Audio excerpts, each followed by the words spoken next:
Hello, and welcome to another Armchair Gooner. This one is coming to you after the week that was, I suppose we could call it, couldn't we? The week in which we went full Arsenal. We were lucky against Liverpool, which we've covered already with my friend Gooner Gospel. That was the last one.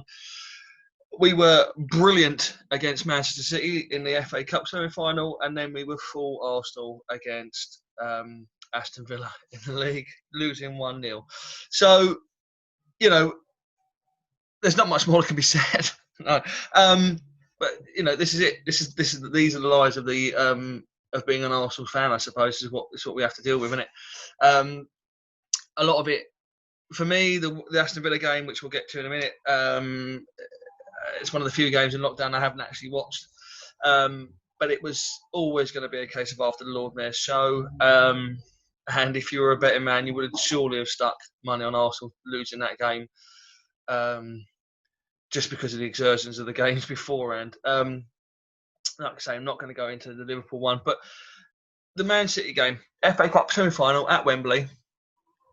It was billed for a long period beforehand as the Master versus Apprentice, again, having had already the lockdown opener, was against Man City, a game which David Luiz didn't cover himself in any glory whatsoever, but did in this one. I'm just going to move myself a little bit. This game was the complete opposite. Well, I say complete opposite. Was it really? I mean, in that game, the plan was working again. In the first game, in the lockdown against Man City, first game back after lockdown, we were doing okay in that game. Okay, can't say more than that. And then David Luiz came on, not match ready, not match fit, and the game changed. And it was changed on injuries. So this one was a bit different in the fact that we were more prepared, better prepared, more match ready. We were coming off the back of that win against Liverpool, which, as I say, it was. Let's be honest, it was a lucky win. But I'd rather be lucky than good. I wish we could have been lucky against Villa. So their tails were up after that win. And it must get into the players' mindset. It must do. And they sit there and go, well, look, we played well against Liverpool. We got lucky, but we played well. And we beat them. So we must be able to beat Man City. We must do. They've lost more games than us in the league this season. Norwich have beaten them, admittedly at Carrow Road, but they beat them, And this was a neutral ground, no fans. And that must have played a massive part in it, really, genuinely, especially for our first goal. It's probably been spoken about a lot. But when we started pinging it around in our own box, there wouldn't have been, without the fans there isn't that, the noise, there isn't the groan, there isn't the, which means the players should just get on with playing, just do what they're doing, what they're being told to do.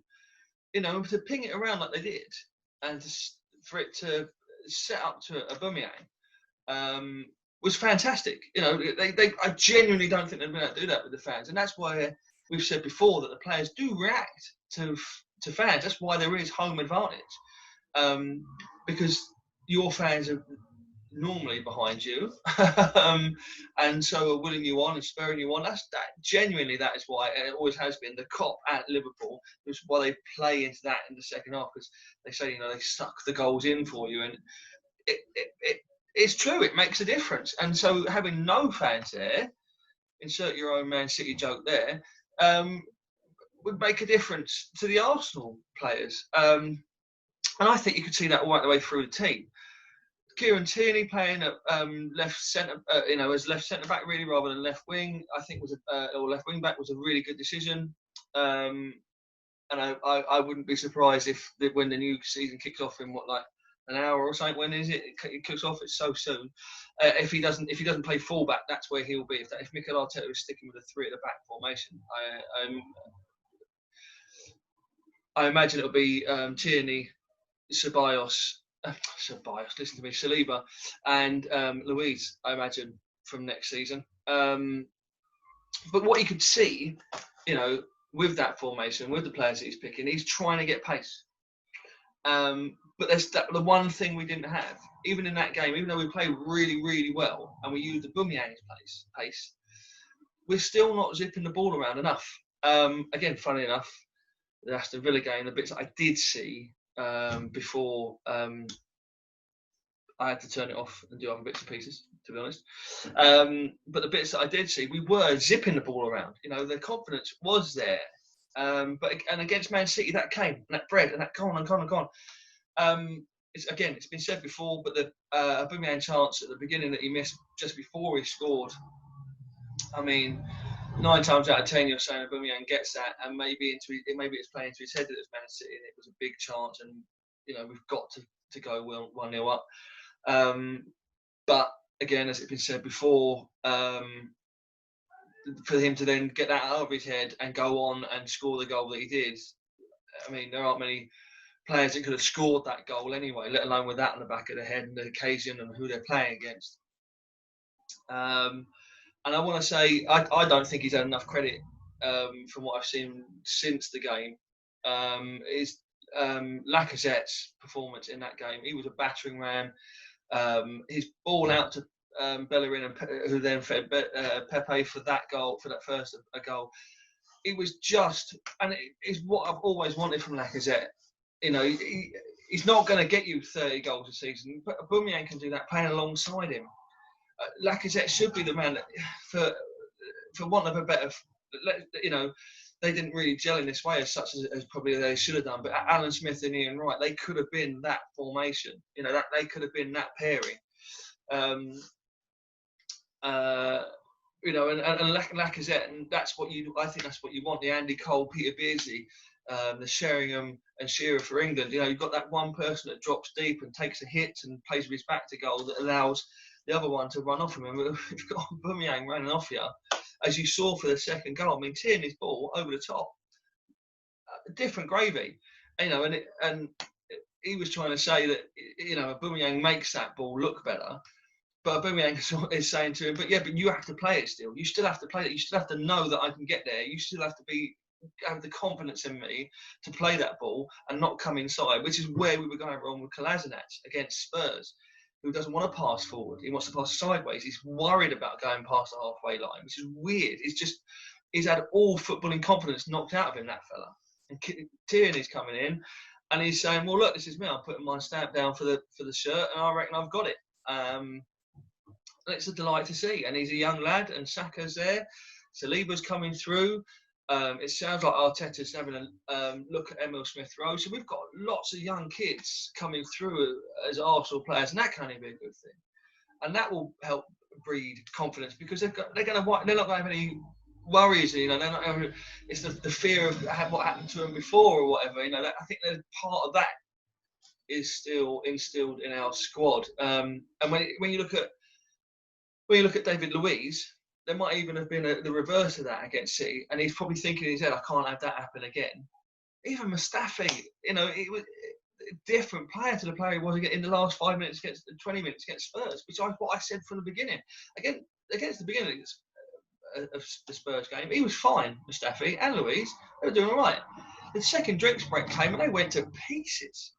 And I do think the drink breaks is contributing to lots of weird moments in football, and it just breaks that concentration. Players aren't used to doing 25 minutes here, 20 minutes there, are they? They're used to playing 45-minute games of football. You've got to keep your attention span switched on. You go off and have a drink, and your brain goes off, and you're like, oh, what was I doing? And making subs at that point, really bad news for me. But getting back to it, the Man City game, it was a delight to watch, really. I mean, it's been nearly a week now. I probably haven't come down yet from it because, not because, we won against. We got to a cup final again. Our lowest ebb, Arsenal still get to cup finals. We still do enough to keep us coming back, to keep me coming back, to keep me putting the shirt on every week. And that's what I love about football. And that's what I love about Arsenal. They can have you up there against Man City and then right down here against Villa. And a lot of us, like I say, it was almost a dot on the cards. It really was. It was like we've taken the foot off. We're not worried about the league anymore. What's the point? Let's just go relax the players. Let's not get any injuries like Mustafi had at the end of the Man City game. Let's just get through this game, get through the last game against Watford, and see how we get on. And it seems bad that we've got to put all our, it feels like a proper mid-table club, doesn't it? To be putting your hopes on the FA Cup. But I'd rather be mid-table and winning the FA Cup every season than finishing fifth, missing out on the Champions League and having nothing to show for it. Just even a day out at Wembley for the players, we got Arsenal players got used to playing there. And I suppose, before the game, before the other semi-final, I sort of got drawn in to the whole hype around Bruno Fernandes and Man United and their unbeaten run and, all that sort of stuff. Because if you don't watch them week in, week out, and you hear results and you see blah, blah, blah, you do get lulled into a sense of security about it. And I was saying beforehand, the cup final, that I would rather have the second cup semi-final. I'd rather have played Chelsea in the final because I thought they were more inconsistent. They gave United a spanking, mainly due to De Gea, to be fair. But looking at it objectively now, hindsight is 2020. Man United weren't that great in that run, even I'd forgotten. I brought up the fact that they stumbled to beat Norwich in the cup quarterfinal, and De Gea's shot to pieces. And you'd rather be facing him in the cup final than even Caballero, who was playing for Chelsea. And you've got the Baku thing in the back of your mind, and they've got. They'll have that, and the fact that we beat them in the last cup final we played against each other in Conte's last season at the club. But it's a cup final. It's Chelsea. It's Wembley. I think we probably have got enough to beat them, and we played well against them last time. Bellerin getting the goal. But looking back at it, maybe I do wish we had have had United now, because I don't think they're as strong as the press were making out, and I was lulled into believing. But it's what it is, isn't it? You've got to play who's in front of you. We beat Man City, so if we can beat them, it was a decent Man City side as well. Let's be fair. So if we can do that and we can draw on that positive, then why can't we beat Chelsea? The Chelsea aren't as good as Man City, and they aren't as good as that Man City side they put out. And what I liked about the Man City game as well, come to think of it, it just popped in, is that it was one of the things that I've always said. And it's no great, managerial masterstroke or whatever. But everyone says about Kevin De Bruyne, how he could destroy you, and you've got a man market. No, that's not right. And what we did, we stuck a player on Gundogan. Xhaka just followed him around everywhere. So what he was doing, and what was really clever, and because Arteta knows those players, I suppose that helped. He said, "Don't worry about De Bruyne. Worry about him getting the ball. Stop the ball getting to him. He can't hurt you." He had a couple of chances. The free kick went wide. He tried to set up a couple of players, but he wasn't really in the game. Mahrez wasn't really in the game. And why? Because we stopped the supply line first. If you can stop the ball getting to him, it's easier to stop the ball getting to him than it is to stop him with the ball. And that's what you've got to do. And unfortunately, it's a small club mentality. But we're a mid-table team at the moment. Let's face facts. We're a mid-table team, so we have to play like one. I mean, we've got better players than that, but at the moment, our confidence and defence and whatnot is shot. So we have to play the way we have to play. We have to look at the opposition. Man City, Liverpool, they're miles ahead of us. So we have to work out a different way of doing it, and a different way of playing this guy, a different way of stopping him. We're not talking about spoiling tactics. We're looking at ways that probably people haven't thought about playing against them. And that's what you've got to do. Stop, because they use Gundogan and their centre halves and whatnot as quarterbacks. They get the ball, they give it to the people that can do damage, and they do damage. I mean, Sterling was unlucky against us, and he dragged one wide and one hit him in the face when he was expecting Luiz to head it. So I think that's the only time Luiz missed a header in the whole game. So there were a couple of moments where he could have said, but we were in control of it, and we didn't look like losing that game, to be honest. And putting Man City down, putting them under pressure straight away, suddenly it's a different side, and that's another thing with the Villa game, and with Brighton, and probably with Watford as well.